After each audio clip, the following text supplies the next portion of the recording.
We had our PAR, which is where you go to meet people who are adopted to give you their experiences. And you get allocated your social work as well. You get your social work as well. Yeah. So we went with our class, I guess, because they were there with the 3 days with Mary.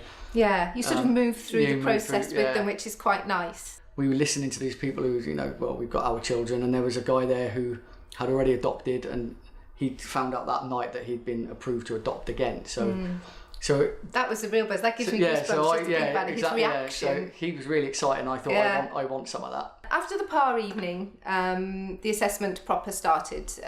Lorraine came round. She was really good. She was really accommodating. The assessment for me was every week. So Mary Lou would come out every week just to do part of the assessment. Then she'd come back if she had any questions on the previous week. So we'd explore that in more detail.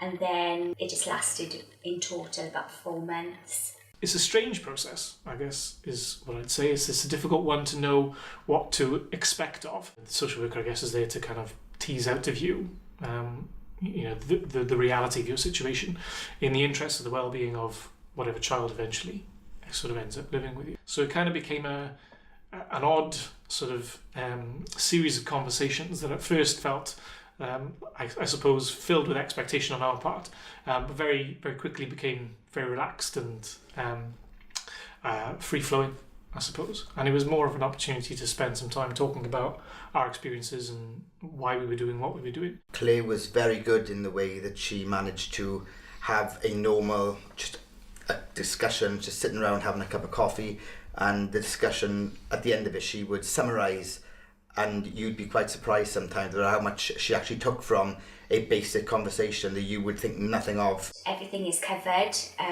from your early years to your childhood experiences, to your family, to your career, if you have a career. Your relationship with your parents is a big thing, and how you feel about that, and how your experiences will influence how you will parent your children. You hear all the stories about how it can be quite intrusive. They ask you lots and lots of questions, and I mean, while it's intense, I didn't find it intrusive. No. We enjoyed the process. Yeah, it is quite unburdening. At the end of the assessment, when you actually get to read your sort of your final assessment for it, it's quite nice to see what other people think of you, isn't it? And and how highly people rate you. There's generally 3 people approach you put down as your referees. You kind of worry what they're going to say, and you hope it's going to be okay. To know people have said nice things and have got your back and what have you,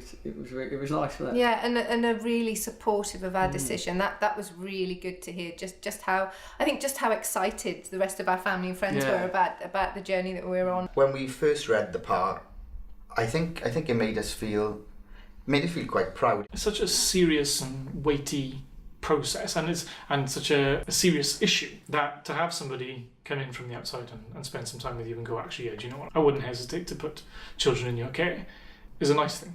At the actual adoption panel hearing, that was probably the only time that we got stressed over the whole thing, wasn't it? That day was nerve-wracking. You just see this sea of people, and you can't even remember who they are when you come out. And so all you want to know is, have I done okay? You are asked, I suppose, the most deceptively simple questions, such as, why do you want to adopt a child? And suddenly the answers to these simple questions seem incredibly complicated and difficult to articulate. I guess simply because you think that whatever you say is being picked apart by a team of professionals. But it isn't like that in reality. It's really nerve-wracking until you sit down and start answering questions.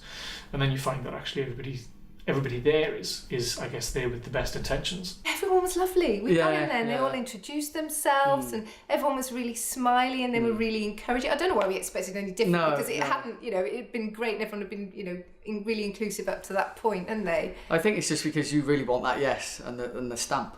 Because you realise that this is the make or break moment. So I've got to get this right. We came out and went to a waiting room, and I think it was about 10 minutes later that the chair of the panel came to us in the waiting room and told us, congratulations, you've been approved.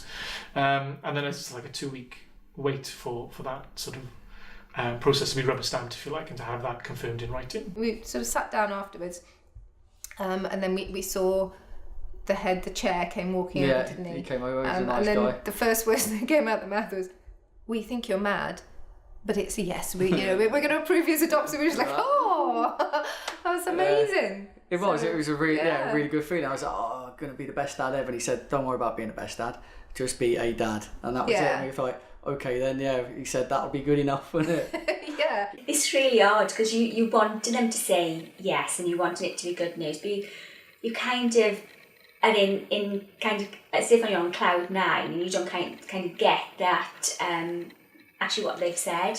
So it's my friend that sat next to me who came with me, and she actually said, "That's amazing," and just grabbed hold of me, and I'm like, but why? Because it's gone through, you're approved. Just after they kind of actually hits in and thinks on the way home and thinking, that's actually happened. I'm actually going to be a mum.